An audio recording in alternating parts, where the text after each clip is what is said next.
I am 24M. Let me start off by saying I was kicked out by my mom because she needed to impress her new husband. Okay, if kicked out seemed a little harsh, we can say, she moved me out of my own house and made me live with my grandparents, father's side. I have all the good memories until my dad was alive. Unfortunately, we lost him when I was 7.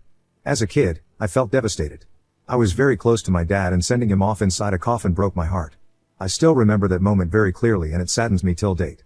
While I was still processing the loss, my mom showed up with another man and insisted I call him dad. I was like, no way. I don't know if I was right or wrong, but I just didn't feel right to call him dad just within a few months of my own father's demise. After that first meeting, I often found him in my mom's bedroom and it was difficult to see how quickly my mom had moved on. She didn't even wait for a year before bringing my dad's replacement to the house. I was not ready to accept him as my dad's replacement. I had recently turned 8 when they planned their beautiful wedding. They had put up a pretty huge wedding for second-timers. Anyways, none of my business. She left me with my grandparents as she went on her honeymoon. A month passed by but she didn't turn up. I kept asking my grandparents when would mom come to pick me up, but they didn't have any answer. Then suddenly she showed up one day. I was so excited to see her after so long.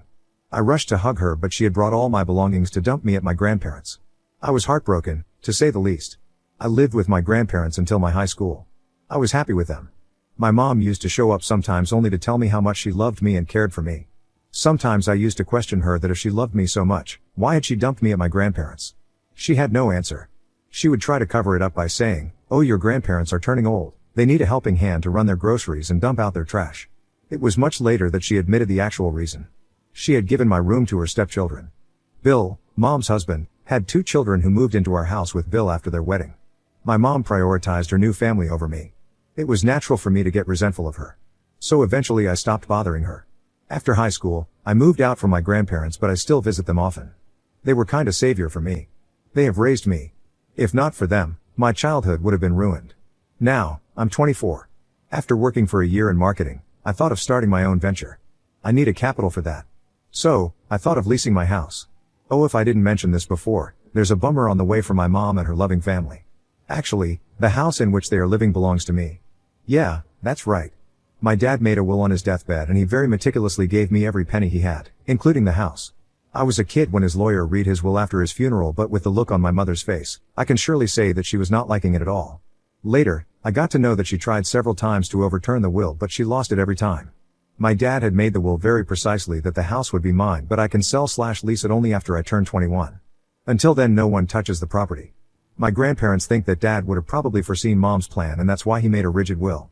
Else she might have manipulated me in my childhood to give away the house to her. Last month, I called mom to inform her about my plan of leasing out the house but she didn't answer my calls.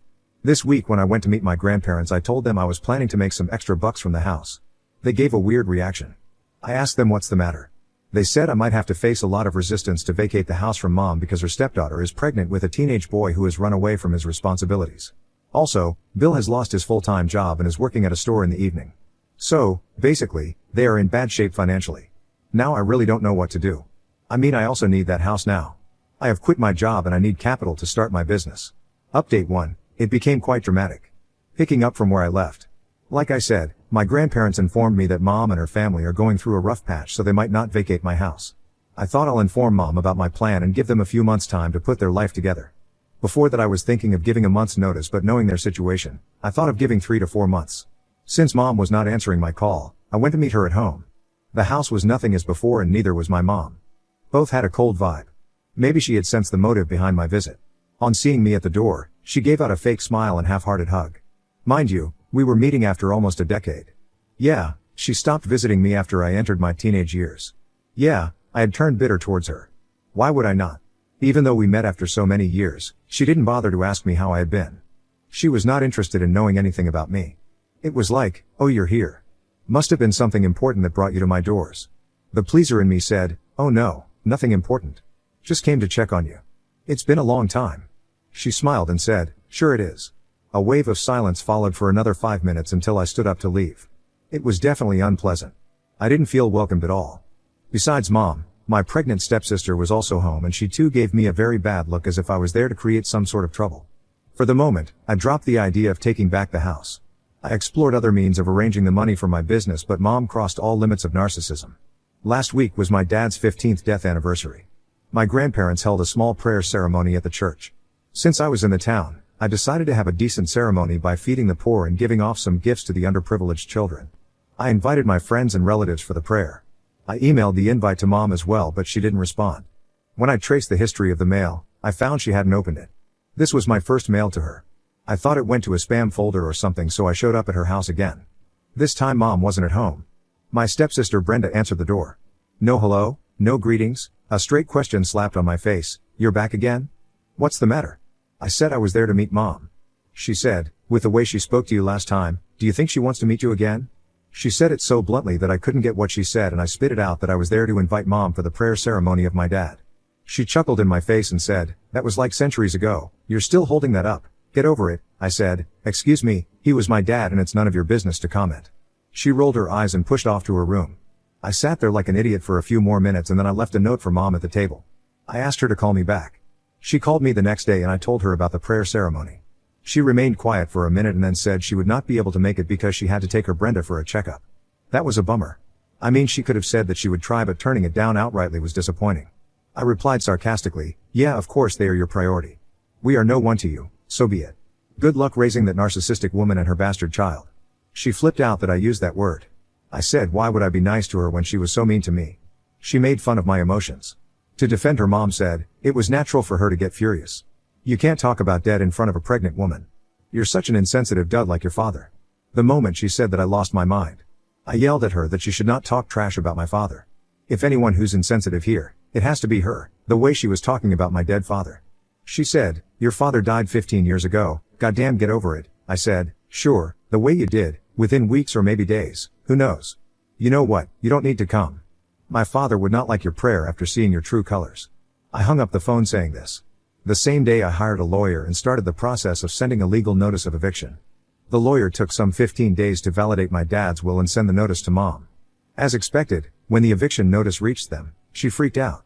Apparently, she never thought I would go to such lengths to extract my revenge on her for not attending Dad's prayer ceremony. I laughed at her voicemail and blocked her.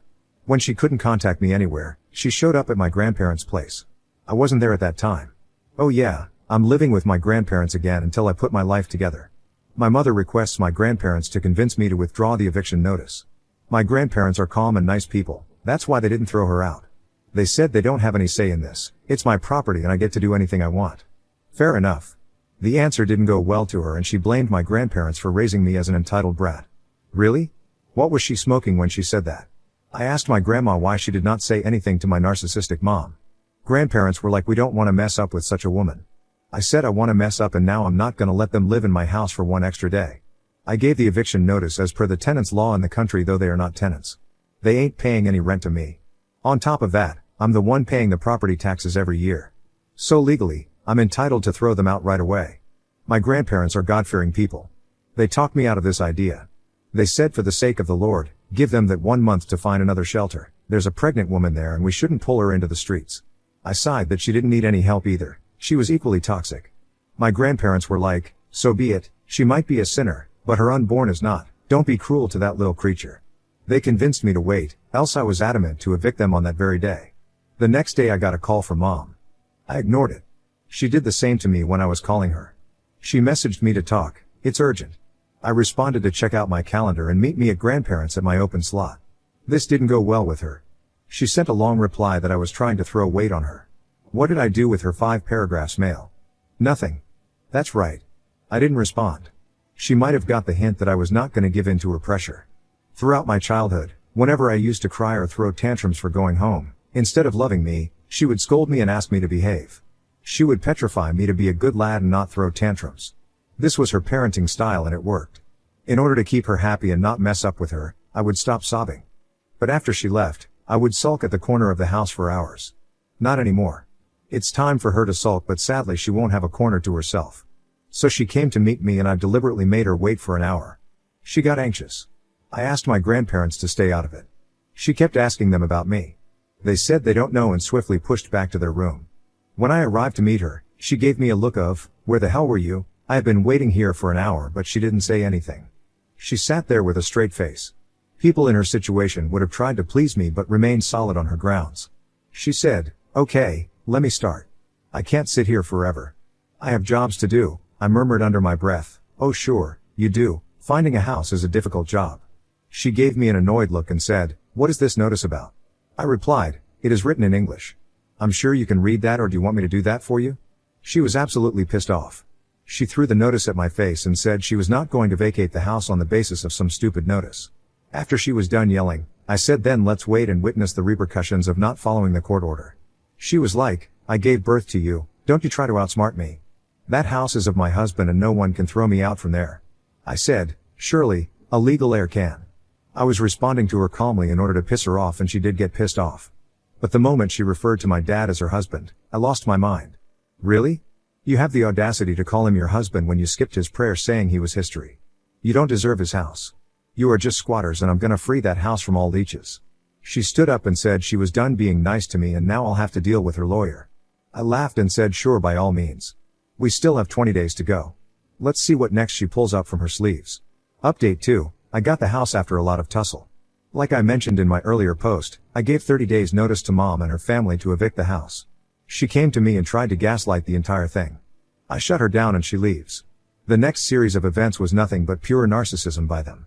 Could you believe that her stepdaughter, Brenda, came charging at me and on top of that threatened to press a harassment case on me? She was playing her pregnancy victim card, like I can do anything I want because I'm carrying a child inside me. I said, "Woman, pregnancy is not a ticket to get away with your nuisance." She tried to mess up with my grandparents until we showed her the camera installed across the house. I said, "One more time you set your foot here, I'm gonna get you arrested." Then comes my mother to defend her golden stepdaughter. She accused me of abusing and mentally torturing her pregnant Brenda. She said she is gonna sue me for this. I said, "Sure, let the judge decide basis the camera footage." When she no longer could win through force, she mellowed down. She started sobbing and said what did she do wrong in raising me that I became a self-centered individual. She started blaming herself for not raising me properly. She in fact brought my dead father in between and said it was his fault that he died so early and didn't give me a proper upbringing. I said, "Hold on, if anyone is to be blamed, it has to be you. Not for raising me wrong, because you never raised me. I'm raised by my grandparents and they did a pretty good job. You should feel sorry for abandoning me, but you know what, glad you didn't raise me. I see how badly you have raised your stepdaughter." I brought up her teen pregnancy thing also. I know I shouldn't have done moral policing, but in the moment of rage, I did. Naturally, she got furious at me. I realized that I had overstepped my boundaries, so I remained quiet after that. I said I didn't want to get into any further talks. I just want my property back. I have let them live there for free for so many years. Now I really need it. I tried to make her understand my situation, that I had quit my job and needed money to start my business. So, I would be leasing the house. She flipped out that I was throwing them out only to let other strangers live there. I said the other strangers are gonna pay me rent. If you agree to pay, you can live there. She again freaked out that I was bringing money into the family matters. I said, "There ain't any family here. You threw me away like a pile of garbage and hardly checked on me. My birthdays, Christmas, Thanksgiving, you barely showed up, and even when you did, you made me feel that you were doing me a favor. What kind of mother does that? A mother like you, right?" She tried all means to manipulate me, gaslighting, guilt tripping, and her usual ones, anger. When she understood that I got no chills, she left. You guys are thinking that they vacated the house after that. A big no. They didn't. Mom's loser husband was yet to come into the picture. That shit-headed man sent me a voicemail, "Dude, you don't know who you are messing up with. I can deadlift you and make you plead for your life. One punch on your face and you're gonna forget about the house. You show up at my door again and I'm gonna knock you out." That dude is big and he loves to flaunt it. I don't know much about him, but my grandparents cautioned me not to mess up with him. He is a bully. Sure he is, but he is dumb at SS. He laid out the evidence against himself by threatening me over voicemail. I didn't respond to him because I wanted a bigger dude to handle him, the cops. On the supposed day of eviction, I went to the station and registered a case of threats. I had a solid evidence. My lawyer walked down with me to the station and requested the cops to accompany us for the eviction. Initially, they were not ready to come. They said call us if they caused trouble, but we didn't want to deal with the squatters by ourselves. Some cash helped in getting them on board and they accompanied us. When I reached the house with my lawyer, they, Mom, Bill, and Brenda, started cussing us. Her loser husband even came out with a hockey stick, but as soon as they saw the cops' vehicle behind our car, he stepped back. The cops showed them the eviction notice and asked them to leave. They were so confident of chasing me out that they didn't even pack their stuff. They asked the cops to give them a further 1 month's time. The cops looked at me and I said no way. Not after all these threats. They started using Brenda's pregnancy to buy a few more days, but I put my foot down and said, "Now." I got some weird looks from the cops that I was insensitive, but I was following the legal route so no one had any say. They further bargained to give a day's time. I said 3 hours from now. They gave me looks of bitterness. Bill even tried to brush his shoulder against me with red eyes. The cops yelled, "Get moving," more of packing and less of giving looks. We all left after that. The cops asked them to hand over the keys at the station from where I would pick it up. We had to pay the cops extra bucks to facilitate this, and it was completely worth it. Who want to deal with those squatters? My lawyer suggested I take a restraining order against them on the property in case they want to come back and harass me or the tenants. They're well capable of doing that. We took it and the cops shared a copy of the restraining order with them and explained the consequences of violating it. The paleness on their faces was unmissable. So finally I got the house and I have put it up for lease. I hope to get a good deal and I'm able to start my business as soon as possible. Enough of dealing with the shit-headed people. This would mostly be my last update unless they come back to mess up with me again. Thanks for reading this and supporting me throughout. Now on to the next story. Story 2. Caught my high school sweetheart cheated on me with her college professor after 8 years together. So I got him fired and ruined her career. Now I'm single and don't know how to move on. I, 25 male, recently found out that my girlfriend, 25 female, has been cheating on me with a college professor. I'm honestly still shocked and hurt by the news. She completely broke my trust and I don't know how I'm supposed to move on. She and I were high school sweethearts. I've known her my entire life, we even used to have play dates together as children. When we got into high school we started dating in our sophomore year and we had been together ever since. Everybody thought that we were going to be together forever, we were even voted as the best couple every year during high school. She got into an Ivy League college in our state, but my grades have never been close to what hers were. While she was in college, I took a job at a realtor firm, planning on getting my license when I knew the industry a little bit better. We would always visit each other on the weekends because we weren't too far away, but I had some concerns while she was in college. I never thought that she was cheating on me then, but I felt insecure about the possibility of it. Honestly, both of us came from nothing and I was worried she would realize she could do better with her life and leave me. I thought that when she got into this fancy Ivy League school some rich lacrosse player was going to sweep her off her feet and she would forget all about me. She would reassure me whenever she could tell that I was feeling bad, so I stopped worrying. When she graduated with her undergraduate degree, the school offered her a faculty position that allowed her to pursue her graduate degree at no cost. It was too good of an opportunity to pass up even though it meant that we would be apart longer. Her job was to assist one of the professors in her department with his research. He was a prominent researcher in their field, and he had a team of students working under him and doing all of the actual work that he was taking credit for. Because of her new job, we couldn't even see each other on the weekends. Every now and then I would come up and surprise her, but she was always so stressed and so tired from her work that we never had any fun. However, when I did get the chance to talk to her all she would talk about was her professor. She idolized him like he was the lead singer of some rock band. At first, I thought it was just professional admiration, but when I saw a picture of both of them in one of the school's newsletters I started to raise my eyebrows. It was a harmless article highlighting the research that the chemistry department had been doing. Inside the article, there were different pictures of the students doing the research, as well as some candid shots of everybody while they were working. I happened to notice that in one of the pictures his hand was resting on my girlfriend's lower back. For some people, that's a harmless gesture. But seeing her much older male professor doing that to her brought up a lot of red flags for me. Shortly after seeing the image, I gave her a call and I just asked her about it straight up. She laughed at me and told me that I had nothing to worry about and that I was just in my own head and feeling insecure like I always was. She and I rarely fought, but the way she phrased her statements made me pretty angry and we got into a huge argument about it. After 2 days of not talking, I caved in and called her and apologized and it seemed like everything was going to be good from there. Our anniversary was coming up and we had originally planned for her to take the entire weekend off so we could spend it together. I was halfway to her apartment when she called me and told me she wasn't able to step away from the lab. I pulled over on the side of the road and talked to her about it, telling her how disappointed I was that she wasn't putting her foot down about it since this meant so much to us. She promised me that she would make it up to me the following weekend and told me just to turn around and go home. I was closer to her apartment than I was to my house, so I just carried on moving forward. I figured that if she was stressed out and tired, I could at least order some takeout for her and spend a few hours with her before leaving. When I got to her apartment I unlocked the door with the spare key that I had and right away I realized that she was home. She had told me on the phone that she would be at the lab for most of the night, so that was a surprise. I could smell food and I could hear giggling coming from her bedroom. I walked further in and saw that there had been a meal recently cooked, 2 plates were on the table, and a half-empty bottle of wine accompanied them. My heart completely sank into my stomach. Just as I had suspected, there was definitely something going on. I didn't know who it was, but she clearly had somebody here for a romantic night and they were in bed with her. I cautiously approached her door and opened it to find her in bed with her professor on top of her. They didn't notice me right away, but when I spoke up and asked what was going on, he jumped off of her and she quickly ran up to me and tried to calm me down. It was almost comical how hard the professor was trying to hide his face from me. Clearly, he didn't want me to tell anyone about what I saw. I stormed out of her apartment, dropping my spare key on the ground before I left. I never wanted to go back there again. It was a lot for me to process for the first few days after it happened. I was practically dead to the world. I had planned on marrying my girlfriend, and before I even had a chance to propose, she threw 8 years of a relationship away. We could have had a love story to tell our grandchildren about, but she ruined it. After I got myself together, I realized that I needed to move on by getting a little revenge of my own. Obviously, the professor did not want me to see who he was because he was afraid of losing his job. I knew that once the headlines were out about a notable professor taking advantage of his college students, that he would never find another job in the industry again. I called the hour department of the university and told them about what I saw. They told me they would be launching an investigation.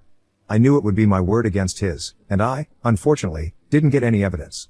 A week passed and nothing happened. I assumed they were sweeping it under the rug. So, I called a local newspaper and they were very interested in the scandal.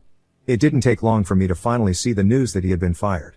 I hadn't spoken to my ex since the night I found her in bed with her professor, but her parents were furious with me about outing their relationship. Apparently, since the professor she was hired to work for no longer worked at the university, she didn't have a job. That meant that they would either have to shell out tens of thousands of dollars for her graduate degree, or she would no longer be enrolled. She ended up having to drop out because they couldn't afford to take out any more loans for her. She is out of my life completely, but I still don't know what I'm supposed to do moving forward. She was the first and only woman I've been with, and I am a little afraid to get back out there.